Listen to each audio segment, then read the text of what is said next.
Buenas tardes, mi nombre es Juliani Sarapadilla, junto con mis compañeros Keniel Luis Peñalosa y Carlos Lozano estaremos exponiendo sobre el tema Crítica a la razón pura de Immanuel Kant. La crítica a la razón pura fue una obra de Immanuel Kant publicada en 1778. Immanuel Kant fue un filósofo fundamental, sobre todo de la filosofía medieval, que marcó como un fin el paradigma de cómo se conocía o cómo se percibía el conocimiento humano. Entonces, ¿por qué surge la obra Crítica a la razón pura? Porque debemos ponernos en contexto de la época que estaban dos corrientes muy diferentes, que era el empirismo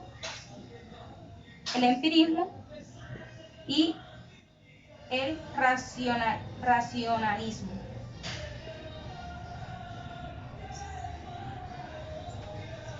Bueno, entonces, ¿por qué surge la obra? Recordemos que el empirismo decía, no se puede conocer nada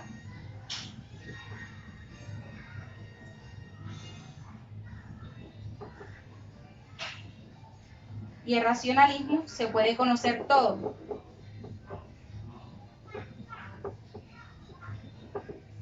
Entonces, Immanuel Kant le surge la pregunta, entonces, ¿qué puedo conocer? Porque no se puede conocer nada o se puede conocer todo a la vez, ¿cierto? Entonces, él hace una crítica, y una crítica no es dejar mal algo, sino hacer un análisis, pues, de algo. Entonces, ¿qué puedo conocer? Él plantea una investigación en la que más tarde escribe esta obra y dice que para saber qué puedo conocer debemos analizar qué es la razón pura.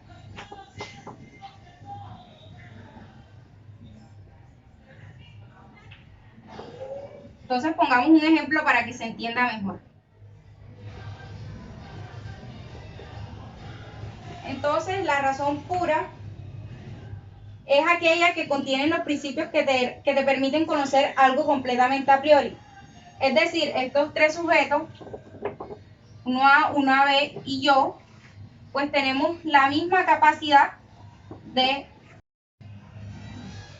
Bueno, entonces es esa misma capacidad que tenemos los seres humanos por igual, que es algo con lo que nacemos, la misma capacidad de razonar. Pues entonces esto dice Immanuel Kant. ¿Qué podemos conocer? En realidad él cree que la razón pura pues encuentra como un punto intermedio. No podemos conocer todo, pero tampoco es que no conozcamos nada. Entonces, él dice, esta misma razón pura que nos permite conocer ciertas cosas también nos limita. Entonces, ¿qué podemos conocer? Podemos hacer ciencia y no podemos hacer metafísica. Digamos los objetivos de esta obra. Distinguir entre los conocimientos a priori y a posteriori, la necesidad de una revolución copernicana a la filosofía y una crítica a la metafísica trascendental.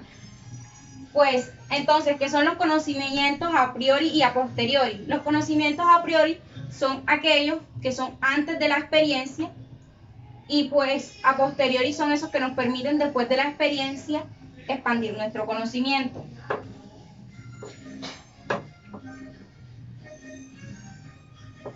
¿Por qué decimos que uno de los objetivos de la obra es hacer una crítica a la metafísica trascendental?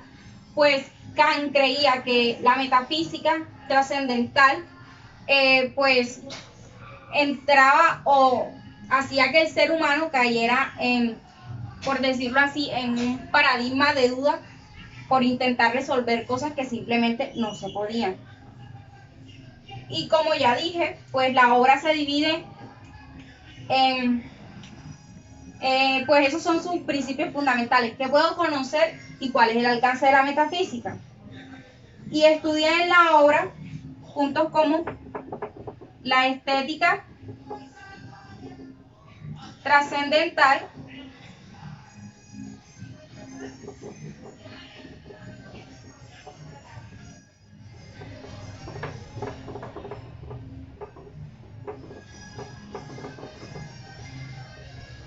que lo define, pues como es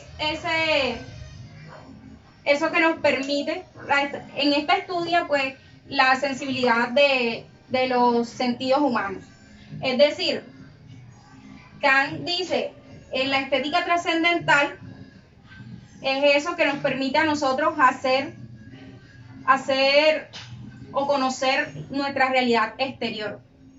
Pongamos un ejemplo, una naranja es, pues nosotros la percibimos a través de lo que Kant dice que es la sensibilidad, porque no la percibimos por un lado el color de la naranja, por otro lado su forma, por otro lado la textura, sino que pues percibimos la naranja en sí en un conjunto.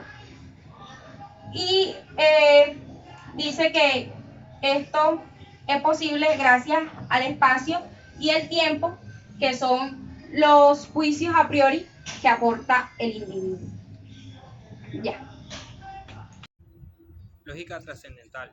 La lógica trascendental es un concepto desarrollado por Immanuel Kant en su obra La crítica de la razón pura, que busca entender cómo es posible el conocimiento a priori independiente de la experiencia.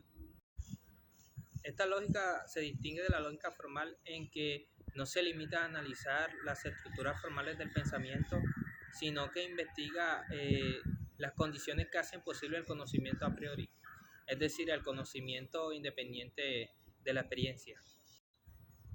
En la lógica trascendental, Kant se centra en las estructuras fundamentales de la mente humana que permiten la experiencia y el conocimiento. La lógica trascendental se divide en dos partes importantes. Analítica trascendental trata sobre las categorías a priori del conocimiento, tales como la causalidad, la sustancia y la unidad.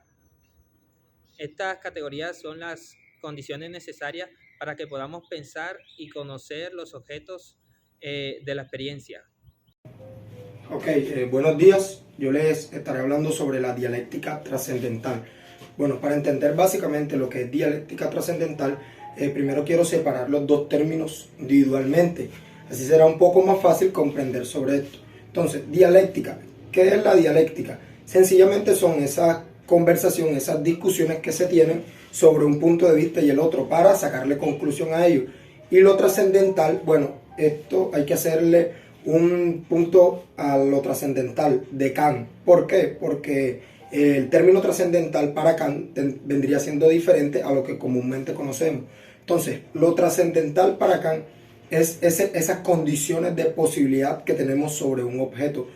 Esto quiere decir que se trabaja el objeto no como objeto como tal, sino lo que conocemos sobre él.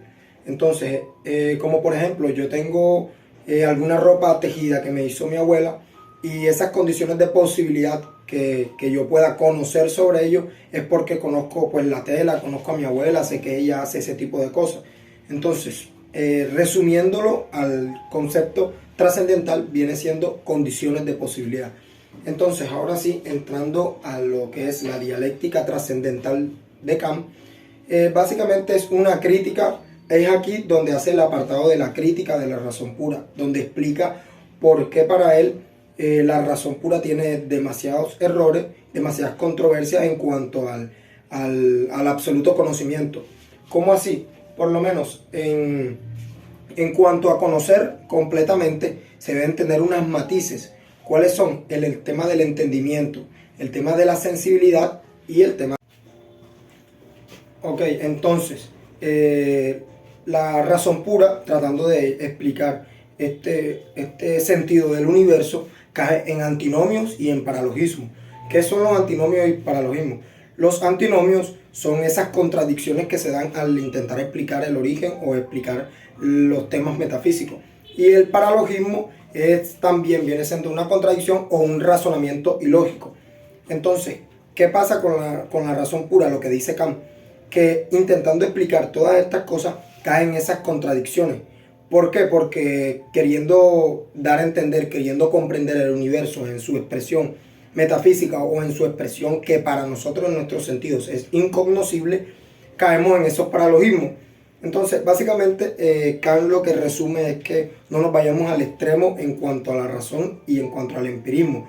Él dice que para dar el conocimiento ellos van de la mano, que primero necesitamos un entendimiento a priori, o sea, fuera de la experiencia, y sumando a eso, con la experiencia, ya damos el conocimiento como tal. Entonces, por eso es que la dialéctica suma esos dos puntos, esos dos puntos de vista sobre si el empirismo o sobre el racionalismo, y los encaja, los termina componiendo entre los dos para explicar bien sobre el universo, sobre su metafísica como tal, porque en la dialéctica trascendental trata más sobre la metafísica y todos estos temas. Muchas gracias. Entonces, ¿cómo conocemos según Kant? El conocimiento según Kant se da gracias a la suma entre las categorías conceptuales o los conocimientos o el entendimiento que tenemos a priori con las intuiciones sensibles. Eso se suma y al final termina dando el conocimiento. ¿Cómo así? El tema de la razón, nosotros tenemos un entendimiento a priori porque lo tenemos gracias a las ideas. No hemos, o sea, es exento a las experiencias. No hemos todavía tenido momentos empíricos sobre lo que tratamos en nuestro conocimiento, sin embargo ya lo sabemos a priori. Y las intuiciones sensibles básicamente es cuando tenemos ya el tacto con eso que en la razón o en el conocimiento a priori tenemos. ¿Cómo así? Cuando ya sensiblemente, dado a nuestra sensibilidad, puede ser tangible, puede ser con el tacto, puede ser con cualquiera de nuestros sentidos, ya lo hacemos real. Ya tenemos esas condiciones de posibilidad porque tenemos ese conocimiento sumado. Entonces, así es que se da el conocimiento según Kant. Ahora bien, ¿cómo empieza Kant a criticar la razón pura? Porque la razón pura quiere dar unas explicaciones sobre la metafísica, sobre los conocimientos metafísicos con una razón completamente. Y no se puede. ¿Por qué? Porque hay cosas que son para nosotros que no tenemos ese poder todavía de entenderlas. Por ejemplo, nosotros conocemos el fenómeno. Lo que se dice en la crítica de la razón pura es que nosotros conocemos el fenómeno. ¿Qué es el fenómeno? Son las cosas que podemos percibir, que podemos ver, pero no conocemos el noumeno. Y este noumeno son esas cosas que no podemos percibir, que a nuestros sentidos se nos imposibilita. Entonces, la razón pura trata de explicar todas estas cosas con todas estas condiciones, sabiendo que el noumeno todavía no lo podemos conocer, todavía no podemos entender.